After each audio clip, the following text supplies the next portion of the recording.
Shalom, everyone. Thank you so much for joining us today for Is There a Connection Between Saul's Murderous Paranoia and His Religious Fundamentalism with Rabbi Dr. Zev Farber. I'd love to tell you a little bit about our guest speaker today. Dr. Rabbi Zev Farber is the senior editor of the Torah.com and a research fellow at the Shalom Hartman Institute. His newest book, The Bible's First Kings, Uncovering the Story of Saul, David, and Solomon, co-authored with Avi Faust, is forthcoming from Cambridge University Press. Thank you so much for being with us today. All right, thank you for having me. Can people hear me all right? Because I suddenly am not hearing so well. Yes, everyone's good? All right. So today I want to talk about Saul. Saul, first I'll give a little intro just to give you a sense of to put us in a similar frame before we start looking at the verses. Saul is the first king of Israel. And essentially, while there's many introductions to his story, the main thing that he does in his life is he defends the Israelites against the Philistines. So at this period of time, just to give sort of a sense of what is going on, you have one group, the Philistines, who live on the coast, and they are beginning to really dominate the area and begin to enter into the hill country where the Israelites live, right? So the coast would be, let's say, the equivalent of Gaza, Tel Aviv, up maybe until not as far as Haifa, but then we get to Haifa, you're getting to the Phoenicians. And they have some very major, powerful cities. They have Ashkelon, Ashdod, Gat, and they're coming into the hill country. And the Israelites there are living in small villages. And they don't have really a centralized group. You can see from stories in the book of Judges that they can sometimes get together and fight an enemy.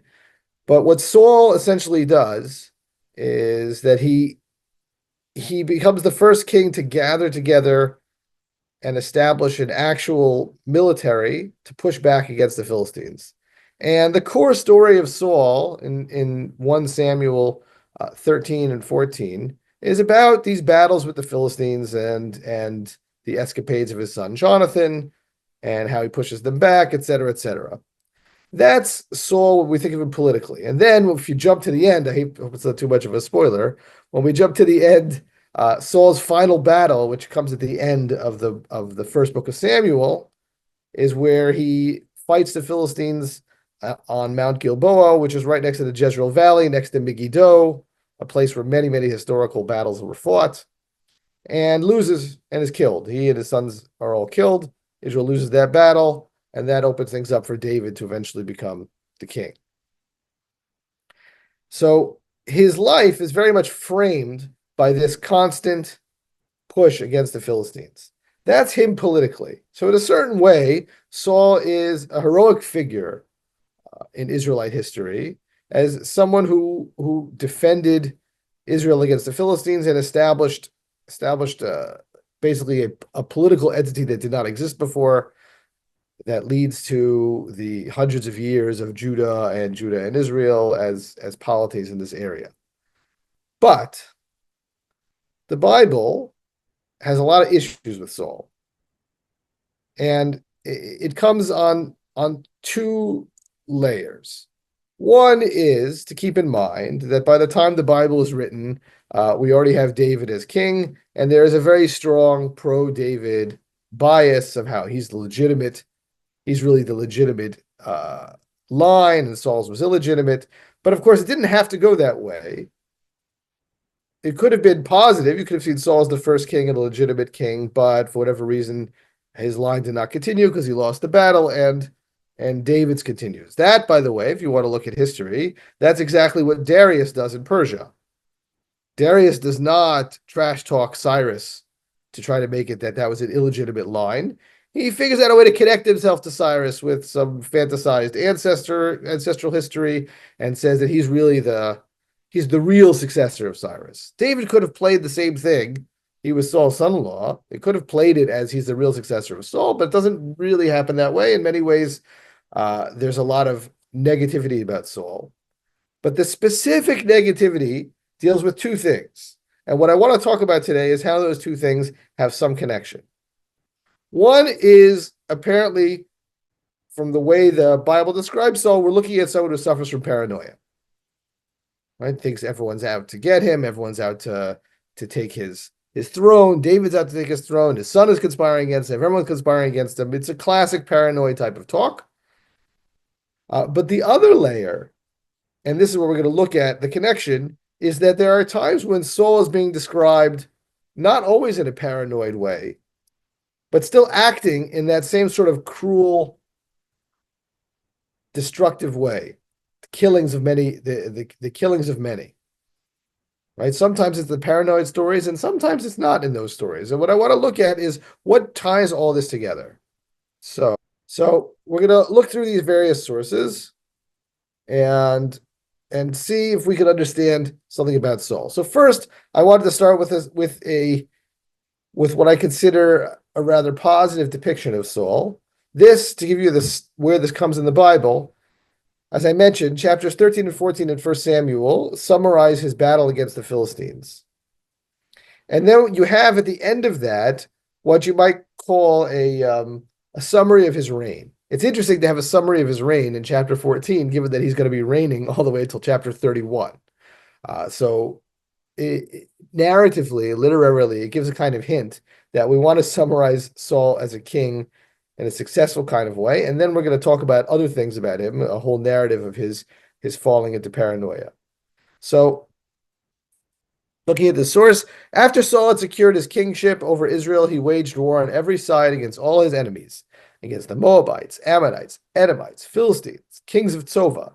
And wherever he turned, he worshipped them. He was triumphant, defeating the Amalekites, we'll talk more about them a little later, and saving Israel from those who plundered it. Saul's sons were Jonathan, Ishvi, and Malchishua, and the names of his two daughters were Merav the older and Michal the younger. The name of Saul's wife was Achinoam, daughter of Achimaatz, and the name of his army commander was Avner, son of Saul's uncle Ner. Kish, Saul's father, and Ner, Abner's father, were sons of Abiel. So his entire administration, if you guys are noticing, are family. This is the very, very beginning of kingship. So you have more, anthropologically speaking, almost more of a chiefdom, right, where all the administrators are essentially his cousins and his uncle. There was bitter war against the Philistines all the days of Saul. And whenever Saul noticed any stalwart man or warrior, he would take him into his service. This is a very positive summary, right? We can imagine somebody who spent his life fighting all of Israel's enemies and making sure that Israel stayed. His administration was very small and core and was essentially just his family. And he hired good people. This is clearly a hint at the bringing David in at some point. David is a very talented person. This is Saul as king. Here's something very positive. The next two sources we could jump over. These are David's administration. All I wanted to show you was in David's administration, you have the beginning of much more variation. David's administration are not all his cousins. So Saul is really, really, you have to think of him and where he is. He's the first. He's beginning everything. He gives his life. When it says he fought all his life against the Philistines, it's quite literal. I mean, he dies fighting the Philistines. Now, when we dive in, now we're a few chapters later in the book of Samuel, and we already have introduced David. David gets introduced a couple of ways, and one of the ways, of course, is the story of Goliath. We're not going to look at that one right now, but after that, right, David becomes not just Saul's musician, but he becomes an important warrior in Saul's army. And we have what looks like an incident. It looks like an innocuous incident until we see Saul's reaction, right? Saul and David are coming back from a battle that they won against the Philistines. So one might think everything's good. There was a battle and they won. Great. Now listen to this. When the troops came home and David returned from killing the Philistines, the women of all the towns of Israel came out singing and dancing to greet Saul with timbrels, shouting, and sistrums. The women sang as they danced, and they chanted, "Saul has slain his thousands, David his tens of thousands." right? In Hebrew, it sounds Hika Shaul ba'alafav v'David b'revovotav. Just to be clear, yes, it gives David more people, thousands versus tens of thousands. But the way ancient, not just Israelite, but also Canaanite and this whole region, the way ancient poetry worked is you look for doublets, right? So the first half of a phrase, the second half of a phrase should be parallels. So you start with Shaul because Shaul is the king. And then you go to David, who is the general. Alafav is Alafav, 3 syllables. Revevotav is 4 syllables. You generally use the more syllables in the second half. And they're parallel words. There's not 2 words for thousands, right? So they need to find some other word. You can't say Alafav again. So to some extent, this doesn't mean anything. It's just a way of saying Saul and David killed lots of Philistines. Most likely, given the actual population numbers, none of them killed thousands or tens of thousands. They killed tens, maybe, and maybe hundreds.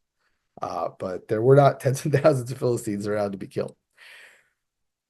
Saul was much distressed and greatly vexed about the matter, for he said, to David they have given tens of thousands, and to me they have given thousands. Right? So he's jealous. He said, what?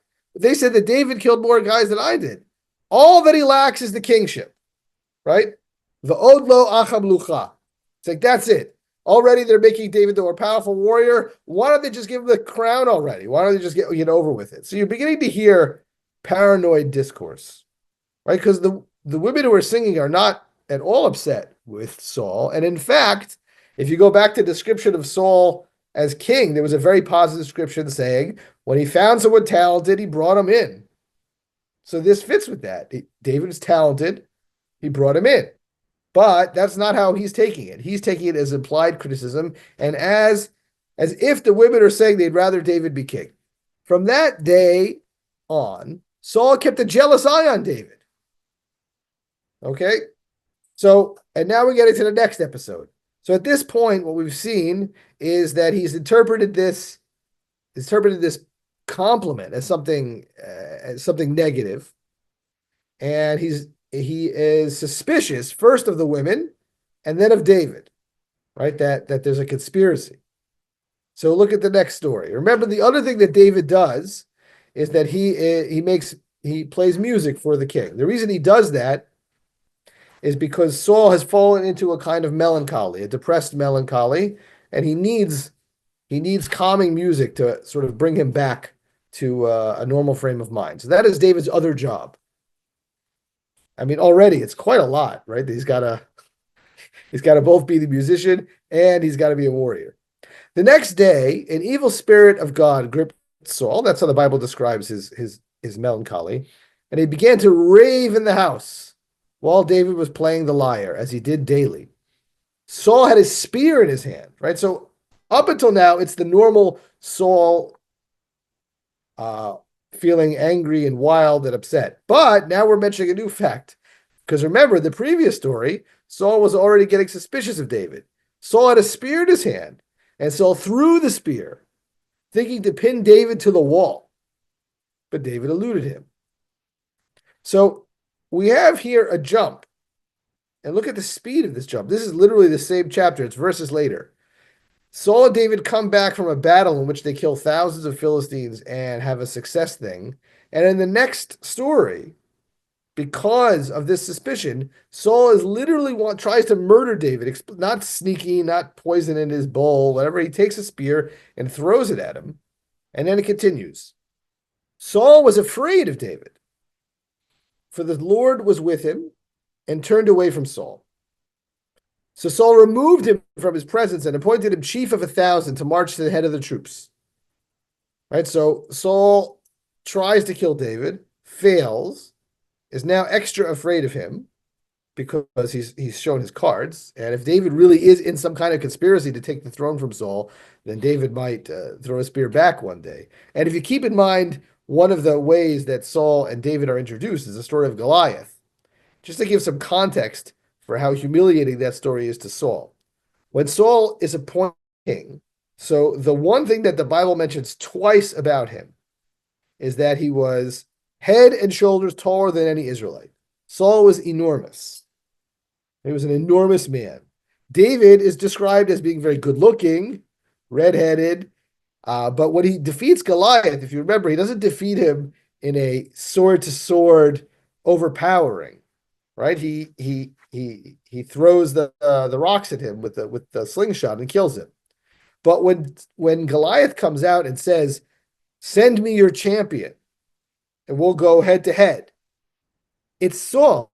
It's obviously meant to be Saul. He is the tallest Israelite. He's not only is he the king, but he's the biggest.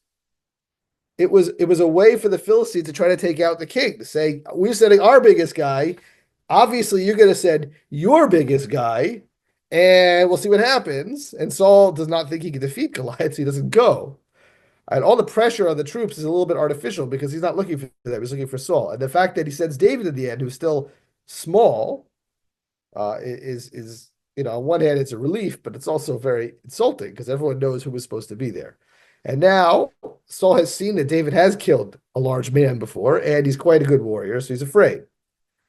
And he sends him out on the hope that, even good warriors, if they fight long enough, can get killed. Right? Cyrus was killed in battle. Ahab was killed in battle, right? The leaders get killed in battle, even if they're good at it. Judah Maccabee was killed in battle, right? But David was not. David was successful in all his undertakings, for the Lord was with him. And when Saul saw that he was successful, he dreaded him. All Israel and Judah loved David, for he marched at their head. Right? So Saul is interestingly causing himself, in his hope to get rid of David, is causing himself more problems. Because the more David wins, it becomes a self-fulfilling prophecy. Saul was offended at first because he imagined that people thought that David killed more enemies than he did. But now, if he's sending David on constant missions and David is coming back successful, then David is, in fact, killing more enemies than Saul does, and people are loving him. And they see him, of course, as Saul's either his successor or at least a win in people's mind. A win from David is a win for Saul. But in Saul's mind, a win for David is a loss for Saul. So he's ironically making his problem worse, and nobody is noticing but him. Now, how bad does it get?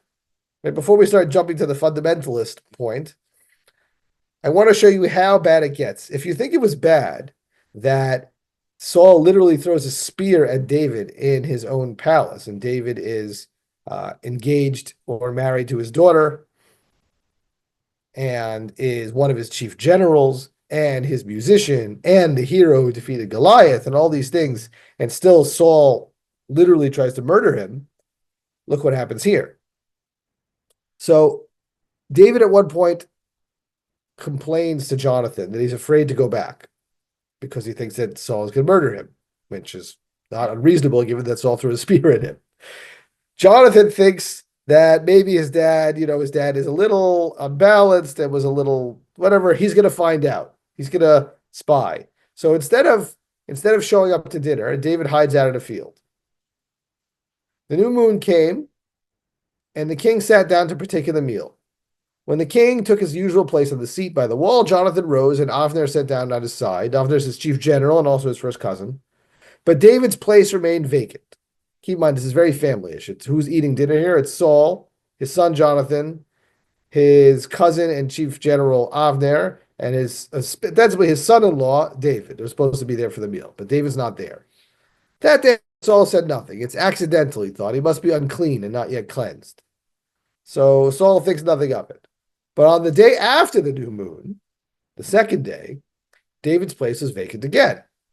So Saul said to his son Jonathan, "Why did the son of Jesse come to the meal yesterday or today?" Jonathan answered, "David begged leave of me to go to Bethlehem." Right? Remember, that's where David is from. He said, "Please let me go, for we are going to have a family feast in our town, and my brother has summoned me to it. Do me a favor, let me slip away to see my kinsman. This is why he has not come to the king's table." Now, it seems like a very innocuous story. All he's saying is that there was a family function, so David went south a bit, and he's going to spend this particular Rosh Chodesh with his family at some family sacrifice. Seems innocuous. Saul does not take it that way. Saul flew into a rage against Jonathan. And listen to his curse. You son of a perverse, rebellious woman, which is a nice translation. Of course, this perverse, rebellious woman is Saul's wife, right? He's insulting his own, he's insulting Jonathan's mother, which is, when you do the sort of your mother insults, you don't usually do that if it's your son and this mother is your wife. And this is what he says. It's classic paranoid talk. Even though he's not, at this point, he's going to not be totally wrong. I know that you side with the son of Jesse to your shame and to the shame of your mother's nakedness. To understand, that's a curse. It's dirty talk, right? Ervati mecha, right? You can think of I'm not going to quote them. You can think of equivalent curses in English, right? He's talking dirty again. This is about his wife. For as long as the son of Jesse lives on earth, neither you nor your kingship will be secure. Now then, have him brought to me, for he is marked for death. So, I think Jonathan has his answer, right? David said, can you find out if your father is really, really intent on killing me, or this is something that can be patched up? Right? So here we have, because what was Jonathan's sin? He allowed David out of the house. Maybe David won't come back. Maybe will David come back with an army of Gibeonites and take over? Who knows, right? Saul's very afraid of this. And he said, do you not understand who this person is? This person is not your friend. This person is the person who's going to kill you. But he doesn't say it in just a cold, political, calculating way. He curses out, he does it, your mother, on his own son. Now, Jonathan is not like this. But Jonathan spoke up and said to his father, why should he be put to death? What has he done? And what do we expect Saul to say? Maybe he'll explain about the song with the women. Maybe he'll say he's just too powerful. Maybe he'll say David is sneaky. But what does Saul do? And remember, Jonathan is his firstborn son and one of the major heroes of the great battle that first pushed the Philistines out of the Benjaminite territory. Right? So Jonathan is also a military hero. So what's his reaction? At that, Saul threw his spear at him to strike him down. Okay, he doesn't just curse at his son and insult his own wife. The same thing he did to David, taking this spear and throwing it at David, he does at Jonathan, which is the classic irony of the self-destructive nature of paranoia. Why is he so angry at Jonathan? Because Jonathan is not treating David the way Saul wants to, which is as someone who is marked for death because he's a threat to Saul and Jonathan's rule. But he himself is about to kill Jonathan. At no point does the Bible ever describe David trying to kill Jonathan. Right? But Saul literally does it right now. And Jonathan realized that his father was determined to do away with David. Jonathan rose from the table in a rage. He ate no food on the second day of the new moon because he was grieved about David and because his father had humiliated him, right? Because his father cursed him out, insulted his mother, and threw a spear at him. This is not a way for Saul. And eventually, like I said, there's the self-fulfilling. We're not going to go into this part, but I'll just tell you. There's a self-fulfilling prophecy element in Saul's reaction. Because later on, Jonathan will actually meet David in hiding and tell him, I don't want the throne. You can have it when my father's gone. Now, is he afraid of David? Whatever it is. But the point is that Saul's reaction has a paradoxical effect.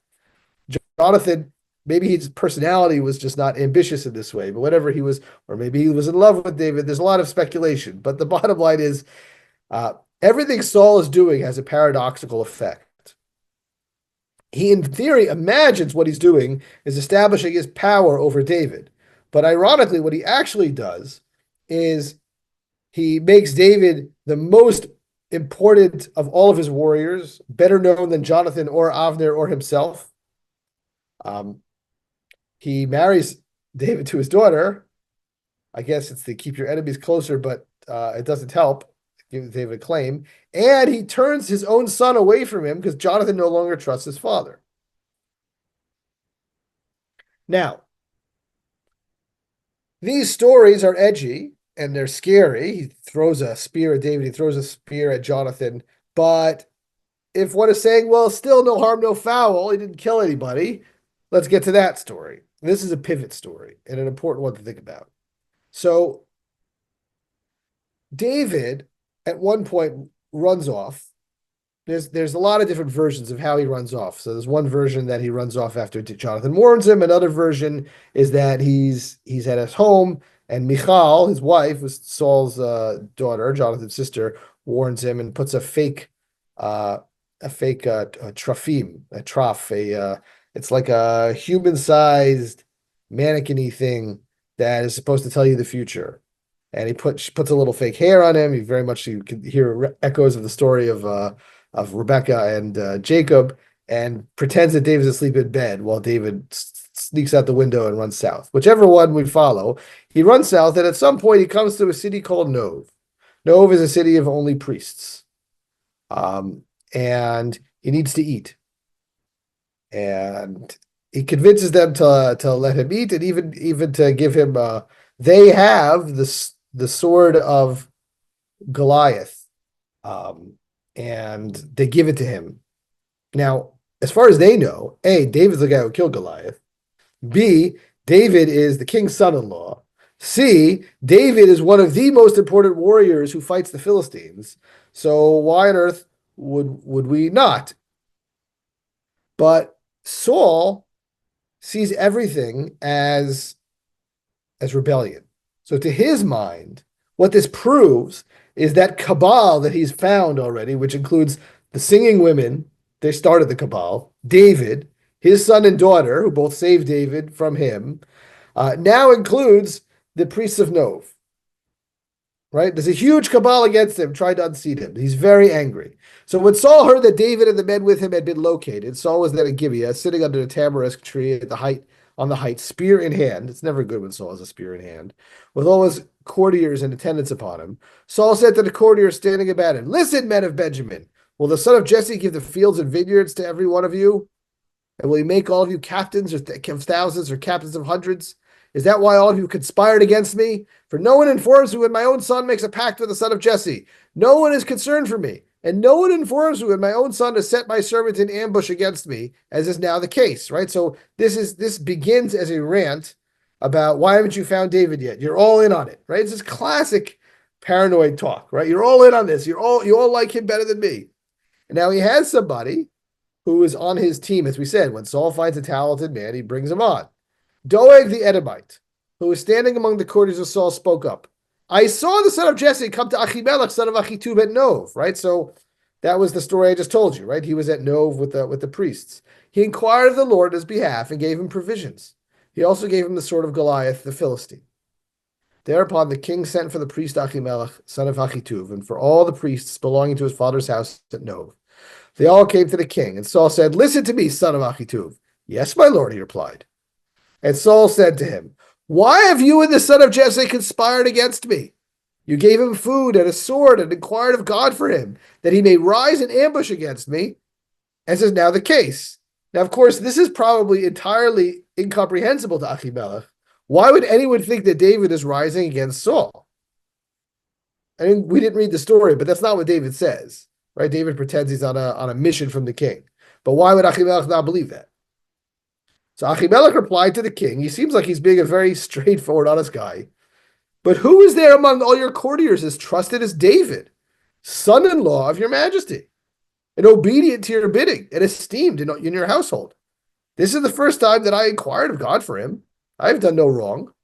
Let not your majesty find fault with his servant or with any of my father's house, for your servant knew nothing whatever about all this." So his point is, I don't know what's going on politically. As far as I know, he's your son-in-law. He's a great warrior. He defends Israel against the Philistines, and he told me that he's here for some king business. How should I not know? He doesn't even mention it. Anyways, who do you think brought us the sword? It was him that killed Goliath. But the king said, "You shall die, Achimelech, you and all your father's house." And the king commanded the guard standing by, "Turn about and kill the priests of the Lord, for they're in league with David. They knew he was running away, and they did not inform me." Now, that's a hard thing to ask. These are religious people in general, and you're asking to kill actual Kohanim. And I don't mean like nowadays Kohanim, people who get the first Aliyah, and I mean like Kohanim, the ones who work there's not a temple yet, but with the ark and all of that, the eat Trumah. But the king's servants would not raise a hand to strike down the priests of the Lord. Not surprising. Thereupon the king said to Doeg, remember he's an Edomite, not an Israelite, You, Doeg, go and strike down the priests. And Doeg the Edomite went and struck down the priests himself. That day he killed 85 men who wore the linen ephod. He put Nov, the town of the priests, to the sword, men and women, children and infants, oxen, asses, and sheep, all to the sword. Right? And the one priest who survives escapes and joins David. Not surprising. Why would you be in Saul's group, given how he treats you? Now, we have here an interesting thing. Saul, we've seen up until now all of this paranoia that Saul engages in. And here, the paranoia leads him to do something not, both on a moral level of murder and on a religious level of sacrilegious. He slaughters an entire city of priests. How is this possible that Saul falls so far? Now, before I look at a couple other examples and get to what I see as a punchline here, I want to show you another way that the Bible wants to show how Saul rises and falls, because I think that this symbolizes what is going on with Saul psychologically. In one of the stories in which Saul becomes king, he's a young man who is looking for his father's lost donkey. And he ends up in a small town where Shmuel, the Samuel the prophet, has already been told by God that the man who comes in and asks you about this, that's the man I want to be the first king of Israel. And here's the scene, and it's a long story. Here's just one scene in that story where Samuel is setting this, hometown boy does good kind of story to become king. He wants him not just to be a king, but he wants him at least once to experience prophecy. Right? He wants to connect him directly to God. So Samuel took a flask of oil and poured some on Saul's head and kissed him and said, "The Lord herewith anoints you ruler over his own people. When you leave me today, you are to go onto the hill of God where the Philistine prefects reside." There's other things he's supposed to do. I was skipping over that and just going to the prophecy part. "There, as you enter the town, you will encounter a band of prophets coming down from the shrine, preceded by lyres, timbrels, flutes, and harps, and they will be speaking in ecstasy. The Spirit of the Lord will grip you, and you will speak in ecstasy along with them." This eventually becomes very similar to what you get in the New Testament, in the book of Acts, with the speaking in tongues on Pentecost. "You will become another man." As Saul turned around to leave Samuel, God gave him another heart, and all those signs were fulfilled that same day. When they came there to the hill, he saw a band of prophets coming toward him. Thereupon the Spirit of God gripped him, and he spoke in ecstasy among them. When all who knew him previously saw him speaking in ecstasy together with the prophets, the people said to one another, "What's happened to the son of Kish? Is Saul too among the prophets?" Right? Hagam Shaul ben Nevi'im. But another person there spoke up and said, "And who are their fathers?" Thus the proverb arose, "Is Saul too among the prophets?" Now, let's parse that. The surprise is, he's just a hometown boy, which also something eventually you see in the New Testament when no one in Nazareth is listening to Jesus, and he says the famous phrase, there's no prophet in his hometown, which became so famous that the Haredi rabbi Rav Shach quotes it once as something in the Bible. Too bad he did not have a concordance, but such is life. It is in the Bible. That's not what he meant. But anyway, the point is, this is a positive story. Because someone else says, well, those prophets who you don't know also have dads. Meaning everyone is a hometown boy somewhere with a dad. You just happen to know Kish, so you think, how can his son be a prophet? But he is. And that became an expression, a positive expression, meaning that even somebody who seems just the average guy and you don't think anything could become a prophet. Right? This is the positive thing of Saul. In a later story, when Saul has almost caught David in one of the many times he's chasing him, David runs away to Shmuel, to Samuel, the one who first anointed Saul and then anointed David, to hide him and protect him. And Samuel protects him with a kind of miraculous intervention we might call dark prophecy, right? Ecstasy, but without actual vision from God, just the wildness of prophecy without the insight. So here we have, Saul was told that David was in Naot in Ramah, and Saul sent messengers to seize David. They saw a band of prophets speaking in ecstasy, and Samuel standing by as their leader. And the Spirit of God came upon Saul's messengers, and they too began to speak in ecstasy. When Saul was told about this, he sent other messengers, but they too spoke in ecstasy. Saul sent a third group of messengers, and they also spoke in ecstasy. So he himself went to Ramah. Right now, Saul is coming himself, because how could the trick work on him? He has reached prophecy. He should be safe from this. When he came to the great cistern at Seku, he asked, "Where are Samuel and David?" and was told that they were at Naot in Ramah. He was on his way there to Naot in Ramah when the Spirit of God came upon him too, and he walked on, speaking in ecstasy, until he reached Naot in Ramah. Then he too stripped off his clothes, and he too spoke in ecstasy before Samuel, and he laid naked all that day and all night. That is why people say, "Is Saul too among the prophets?" Now, this is a very different explanation. It's the same phrase, Agam Shaul ben Nevi'im, but here is the inverse. At this point, Shaul is the king, not a hometown boy. And the Nevi'im are not this impressive group of spiritual men, but a bunch of crazy people rolling around naked and drooling. So what we have here is when Saul is this nice young man looking for his father's donkeys, the prophecy brings him to the heights of being ready for kingship. When Saul is an angry, paranoid king, then what the prophecy here is doing is turning him, right, is turning him into a crazy person. So what we have here is there's a religious element in Saul. And I think this is what the symbolism is. Shaul is Beneviim, right? Shaul, unlike the other kings, Shaul does have direct access to some kind of divine connection. However, it can go in two directions. When he is acting properly and morally, this brings him to be worthy of being the first king of Israel. And when he is not, it brings him worthy of humiliation and lowness.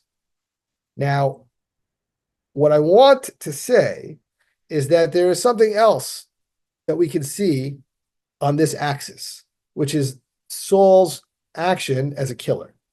There's a couple stories. Here's what I think is interesting is this. We're gonna at the end we'll talk about the story that's the pivot, but I want to look briefly at two stories in which it's just thrown in.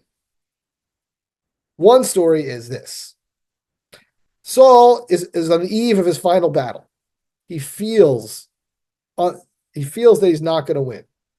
He wants to know what he's going to win, and he wants to go to a necromancer. Now, in the Torah, necromancy is forbidden, but this is not just a story of in the Torah necromancy is forbidden. But look at the intro to the story. He wants to find a necromancer anyway. Now Samuel had died, and all Israel made lament for him, and he was buried in his town of Ramah. And Saul had forbidden recourse to ghosts and familiar spirits in the land. Right, so Saul has specifically forbidden necromancy.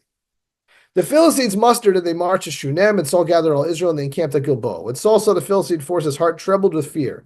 And Saul inquired of the Lord, but the Lord did not answer him, either by dreams or by the Urim or by prophets.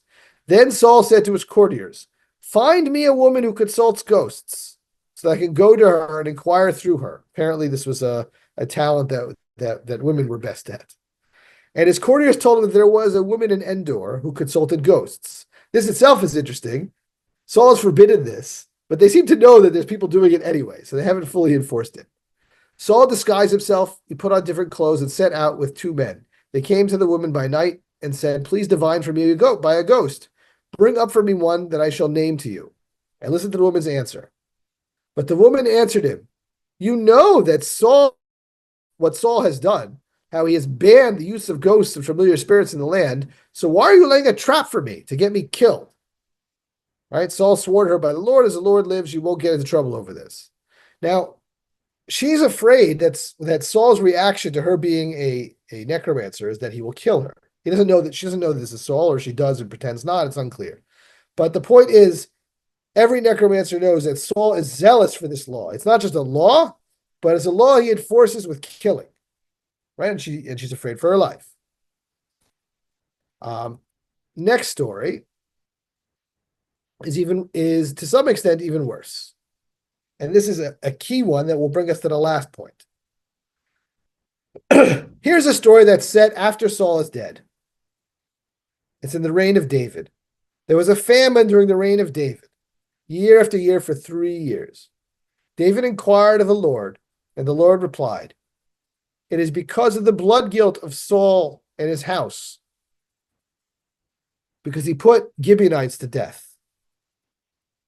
And the king summoned the Gibeonites and spoke to them. Now the Gibeonites were not of Israelite stock, but a remnant of the Amorites, to whom the Israelites had given an oath.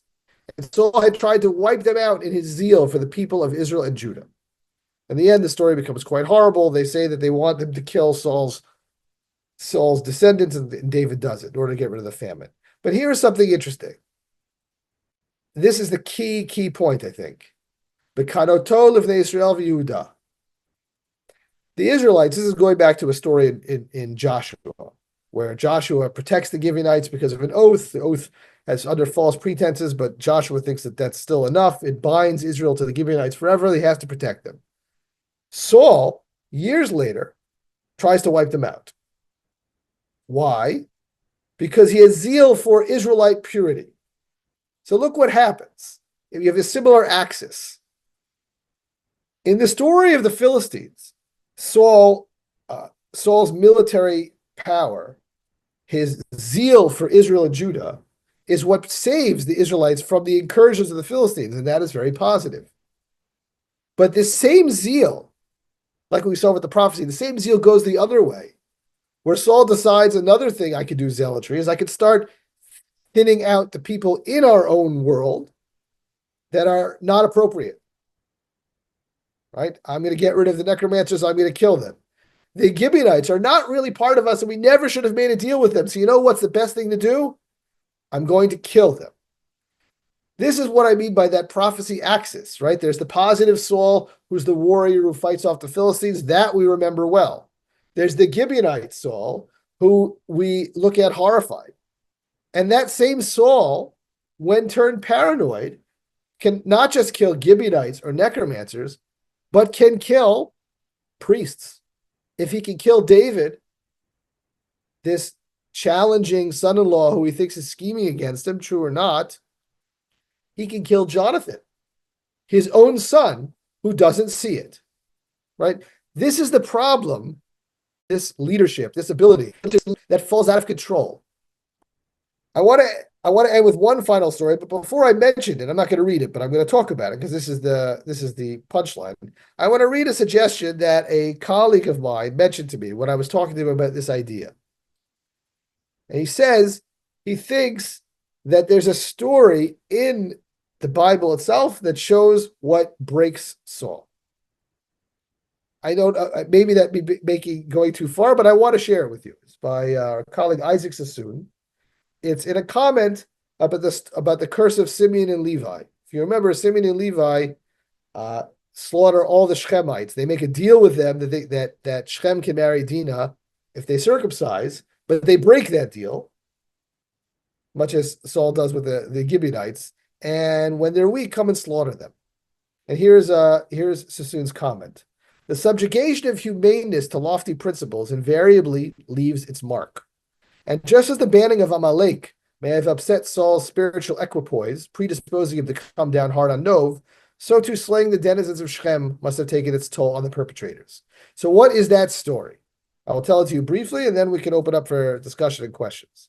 In the Torah, the book of Exodus, we get a story that while the Israelites are walking in the wilderness, they're attacked by another group called Amalek, these distant cousins of Israel. And Israel fights, even though they're slaves and they're not really trained in the army, Israel fights them off through a miraculous intervention. Joshua, who eventually becomes a powerful warrior, is put in charge of the battle. But Moses goes up on a mountain and he lifts his arms, or Hur and Aaron lift his arms for him. And as long as his arms are up, the Israelites win. And God declares at that point that because of what the Amalekites did, he's so angry that it is a war forever. And in Deuteronomy, Moses, one of his list of laws at the end of his life, one of them is always remember what Amalek did. God wants us to wipe them out. When you get to the book of Samuel, and remember, Saul is Israel's first king, God comes knocking on the door. He wants his revenge. He says to Saul, through Samuel, now's the time. Take your army and go down and slaughter every single Amalekite, man, woman, and child. I've been waiting for this for 400 years. God is infinitely patient, and apparently with that comes infinitely vengeful. And he sends Saul to do it. Now, eventually, Saul is said to not have done right because he leaves the king alive as a trophy, and he takes some of the booty for ostensibly for sacrifices, but for whatever reason. But what Saul doesn't do is spare any babies. It would be a very different story if the punchline was that Saul didn't listen because he didn't kill the women and children. But that's not what happens. Saul does kill the women and children. And here we have almost the same kind of thing, which is that God is telling Saul that I want you to wipe out the Amalekites, man, woman, and child. Once Saul can do such a thing, what's to stop him from wiping out God's priests, man, woman, and child, when he's angry? When you open that floodgate, you can't control it anymore. And to some extent, what happens is this problematic law of the Amalekites opens up a floodgate in Saul's psyche. Right? If he could throw a spear at David, he could throw a spear at Jonathan. Right? If he could fight and kill the Philistines, he could fight and kill Gibeonites. And if he could slaughter women and children Amalekites, he can slaughter women and children Kohanim too. Right? And that's the symbolism, I think, of Hagam Shaul ben Nevi'im. Right? Sometimes that's very impressive, a hometown boy who becomes a prophet. And sometimes it's a king who becomes a humiliated and degraded madman. So sometimes the heroic charisma of a guy like Saul could be the savior of Israel, and sometimes it could be a horrifying slaughterer who's remembered as someone who killed even his own people and threatened to kill even his own son. Thank you so much. Yeah, we have a couple minutes left. I would love to open it up with questions.